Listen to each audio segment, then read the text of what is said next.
Let's start our new chapter. The Mughal Emperor, chapter 4 of history. Ruling as large a territory as the Indian continent with such a diversity of people and cultures was an extremely difficult task for any ruler to accomplish in the Middle Ages. And क्या हुआ middle edges में किसी भी ruler के लिए Indian sub continent जैसे बड़े territory पर इंडियन सब कॉन्टिनेंट जैसी बड़ी टेरिटरी पे जहाँ पर डाइवर्सिटी ऑफ पीपल थे, ठीक है, हमारा जो कंट्री है लार्ज टेरिटरी है इंडियन सब कॉन्टिनेंट पे किसी भी रूलर के लिए such as diversity of people है, कल्चर्स भी में भी डाइवर्सिटी है, was an extremely difficult task. ये सच में एक डिफिकल्ट टास्क है यहाँ पे टास्क फॉर किसी भी रूलर के लिए ये बहुत डिफिकल्ट टास्क था मिडल एज में हमारी इंडिया पे, मतलब बहुत डिफिकल्ट टास्क था कि आप यहाँ पर क्या कर पा रहे हो, टेरिटरी पे कब्जा कर पा रहे हो। यहाँ के रूलर के लिए डिफिकल्ट टास्क क्यों था? क्योंकि diversity of people and cultures थे। Then quite in contrast to their predecessors, the Mughals created an empire and accomplished what had hitherto seemed possible for only short periods of time. क्या हुआ था कि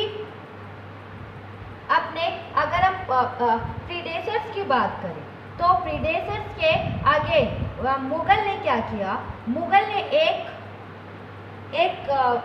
ने अपना एक अंपायर अकॉम्प्लिश किया, मुगल ने क्रिएट किया एन अंपायर। अगर हम क्वाइट इन कॉन्ट्रास्ट अगर हम प्रीडेसर्स की बात करें तो हमारे मुगल ने क्या किया था? एक अंपायर को क्रिएट किया, एक अंपायर की स्थापना की, उसको क्रिएट किया और वो कार्य उसने पूरा किया और accomplish what had hitherto seemed possible for only short periods of time। और जो हमारे पुराने थे, अगर हम कॉन्ट्रास्ट टू देयर प्रीडेसर्स की बात करें उनके मतलब कॉन्ट्रास्ट था प्रीडेसर और मुगल में कुछ अलग था। मुगल ने क्या किया? क्रिएट करना स्टार्ट किया अपने एम्पायर को, अकॉम्प्लिश किया what had hitherto seemed possible for only short periods of time, और उसने अपने कामों को पूरा किया जो अब तक केवल शॉर्ट पीरियड्स ऑफ टाइम के लिए ही, मतलब जो शॉर्ट पीरियड्स ऑफ टाइम के वर्क थे उसने उसको पूरा करना स्टार्ट कर दिया। कि हम वही कोशिश करते हैं ना, जो छोटे क्वेश्चंस होते हैं हम उसको पूरा कर लेते हैं पहले, फिर लॉन्ग क्वेश्चंस को अटेंड करते हैं। From the leather half of the 16th century they expanded their kingdom from Agra and Delhi। उन्होंने क्या किया? Half of the 16th century के बाद उन्होंने अपने किंगडम को एक्सपैंड करना स्टार्ट कर दिया आगरा से Delhi.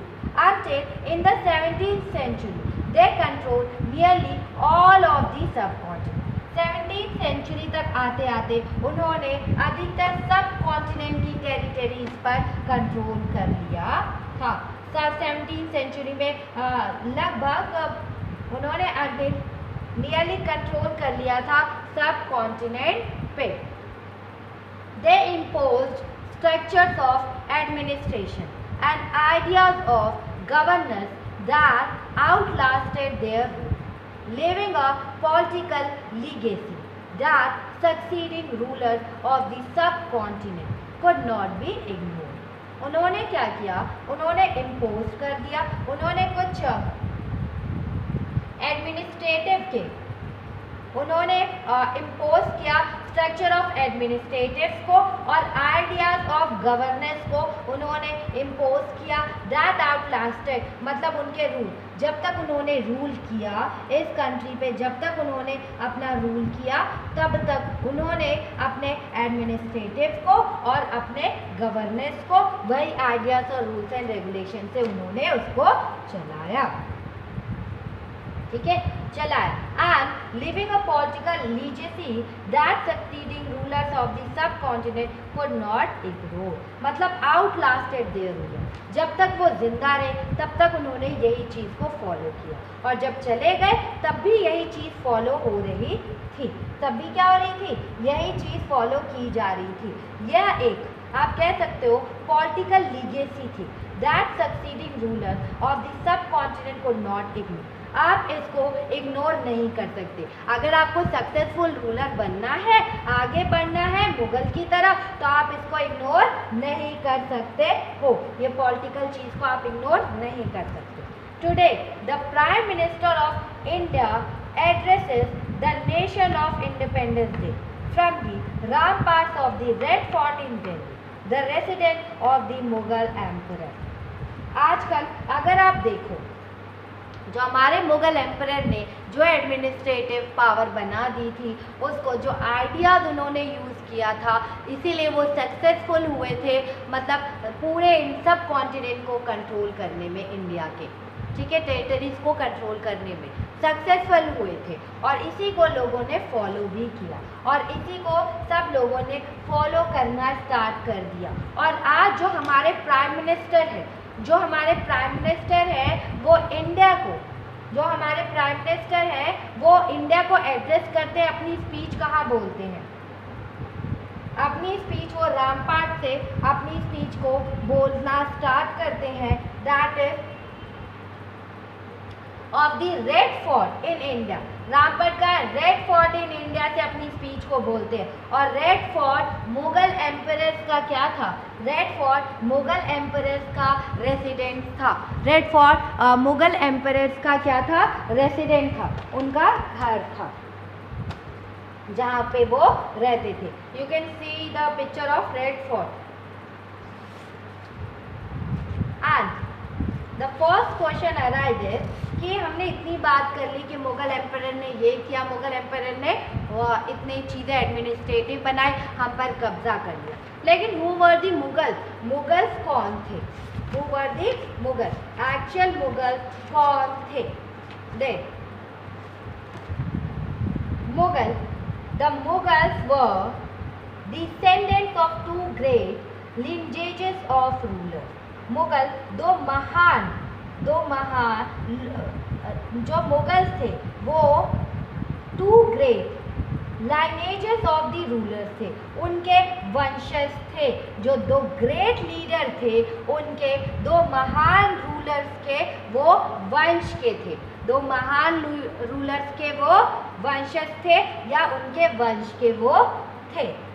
That from their mother side they were descendants of from their mother side, अगर mummy Genghis Khan, the Mongol ruler who ruled over parts of China and Central Asia. From their father side, they were the successor of Timur, died 1404, the ruler of Iran, Iraq and modern day Turkey। अगर जो मुगल्स थे वो two great lineages of ruler थे, मतलब दो महान शासक के वंशज थे, ठीक है, उनके वंश से उनका ताल्लुक था। और अगर हम मदर की बात करें, मदर साइड की अगर हम बात करते हैं, मम्मी की ओर से अगर हम बात करते हैं, तो वे क्या थे, उन्होंने क्या किया था, उन्होंने चीन और सेंट्रल एशिया, चीन और सेंट्रल एशिया के मंगोल, चीन और सेंट्रल एशिया के Mongol ruler Genghis Khan, Mongol ruler Genghis Khan के क्या थे, वो सक्सेसर थे, ठीक है। मदर साइड की अगर हम बात कर रहे हैं तो दे वर डिसेंट्स, वो उनके वंशज थे। किसके थे? चंगेज खान के वंशज थे। और चंगेज खान की डेथ कब हुई थी? 1227 में उनकी डेथ हुई थी। वो चंगेज खान के वंशज थे। द मंगोल रूलर, वो मंगोल रूलर, चंगेज खान कौन थे? मंगोल रूलर थे। उन्होंने रूल किया था चाइना और सेंट्रल एशिया पे। उन्होंने रूल कहाँ पे किया था? चाइना और सेंट्रल एशिया पे उन्होंने रूल किया था। जो मुगल थे वो किनके वंशज थे? अगर मम्मी की ओर से बात करें, मदर साइड से बात करें, तो वो चंगेज खान के वंशज थे। और चंगेज खान ने मंगोल थे वो, और उन्होंने कहाँ पे रूल किया था? चाइना और सेंट्रल एशिया पे रूल किया था। एंड फ्रॉम देयर, अगर हम फादर साइड की बात करें तो दे वर दी सक्सेसर, वो किनके सक्सेसर थे? किनके वंशज थे? ऑफ तैमूर के थे, जो 1404 में उनकी डेथ हो गई थी। और उन्होंने कहाँ कहाँ रूल किया था? ईरान, इराक और मॉडर्न डे तुर्की, यहाँ पे उन्होंने राज्य किया था। ये इनके वंशज, तैमूर के वंशज थे। Then after, however the Mughal did not like to call Mughal और मंगोल। जो मुगल थे वो अपने आप को मुगल और मंगोल कहना उन्हें पसंद नहीं था, कि कोई उन्हें मुगल कहे या मंगोल कहे, ठीक है। देन उन्हें ये पसंद नहीं था। दिस वॉज बिकॉज, ये इसलिए था जो चंगेज खान थे, Genghis Khan memory was associated with the master of innumerable people. It was also linked with the Uzbeks, their Mongol competitor. On the other hand, the Mongols were proud of their Timurid ancestry, not least of all because their great ancestors had captured Delhi in 1398. क्या हुआ था? क्या उन्हें इसलिए पसंद नहीं था क्योंकि जो चंगेज खान है, चंगेज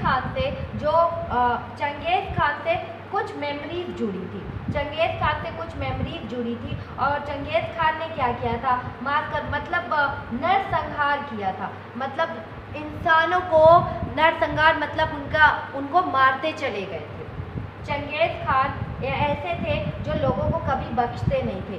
उन्होंने नंबर ऑफ पीपल्स को लगातार मारा था। एंड यही नंबर ऑफ पीपल्स को उन्होंने क्या किया था? लगातार मारा था। और यही मेमोरी मंगोलों के, और जो यही मेमोरी है वो लिंक होती है उज़्बेक से, और यही मेमोरी किससे लिंक होती है? उज़्बेकों से लिंक होती है, उज़्बेकों से लिंक होती है। और देयर मंगोल कॉम्पिटिटर से ये मेमोरीज लिंक होती है, ठीक है। ये मेमोरीज उज़्बेकों से बिल्कुल लिंक होती है इसीलिए। और जो अदर हैंड, वो इसीलिए अपने आप को ये कहलाना मंगोल पसंद नहीं करते थे। और अदर हैंड की बात करें, द जो मुगल्स थे उन्होंने क्या किया? मुगल तैमूर के भी वंशज थे। तैमूर के वंशज होने पे वो गर्व महसूस करते थे, उन्हें बहुत गर्व अनुभव होते थे, इसलिए क्योंकि उनके इसलिए उन्हें गर्व होता था क्योंकि ये जो एंसेस्टर थे, जो तैमूर के जो एंसेस्टर थे, ग्रेट एंसेस्टर थे, उन्होंने कैप्चर किया था दिल्ली को 1398 में। उन्होंने क्या किया? दिल्ली को कैप्चर कर लिया था। कब कैप्चर किया था? 1398 में दिल्ली को कैप्चर किया। And they celebrated their genealogy pictorially, each ruler getting a picture made of Tamur and himself. क्या हुआ था कि उन्होंने अपनी उनका जो वंशवल था, सेलिब्रेटेड देयर जेनोलॉजी पिक्टोरियल, उन्होंने अपने वंश की एक फोटो भी बनवाया था। और जो ईच रूलर थे, जो मुगल के ईच रूलर थे, तैमूर के साथ सबने अपना चित्र बनवाया था, सबने अपनी फोटो बनवाई थी। आप फिगर 2 में इसको देख सकते हैं कि सबने अपनी फोटो तैमूर के साथ बनवाई है। एंड सबने अपनी फोटो तैमूर के साथ बनवाई। और फिगर 2 में क्या रहा है? फिगर 2 में कहा जा रहा है कि ये एक मिनिएचर छोटी सी पेंटिंग है और डेट 1702 से 1712 ऑफ तैमूर और उसके जो वंशज थे एंड द मुगल एम्परर्स थे इसमें। डिसेंडेंट्स थे मुगल एम्परर थे तैमूर थे। Timur is in the centre, Timur centre में है और उनके right side is his son, उनके जो राइट साइड में उनका जो राइट है उनके बेटे हैं मिरन शाह।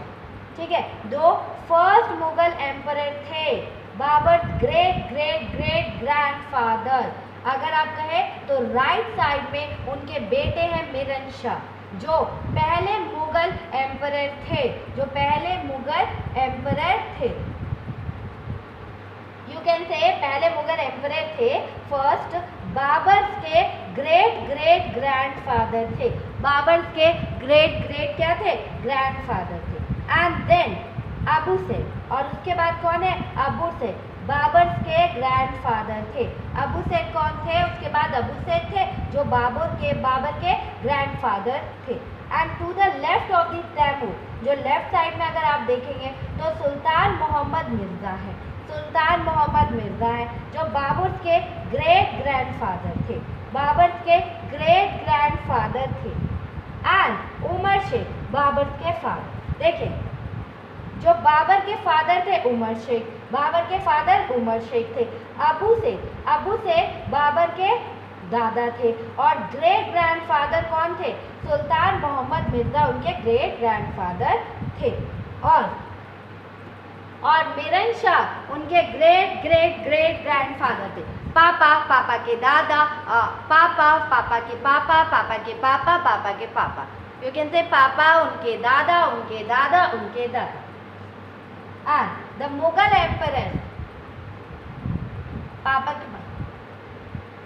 के पापा को हम लोग दादा ही कहते हैं। That is the Mughal emperor Babur, Akbar and Shahjahan are the third, fourth and fifth individuals on the Taimur's right and on his left in the same order are Humayun, Jahangir and Aurangzeb। अगर आप आगे की बात करें तो third, fourth और fifth में मुगल सम्राट बाबर, अकबर और शाहजहां, और उनके लेफ्ट में कौन है? हुमायूं, जहांगीर और औरंगजेब है। हुमायूं, जहांगीर और औरंगजेब है।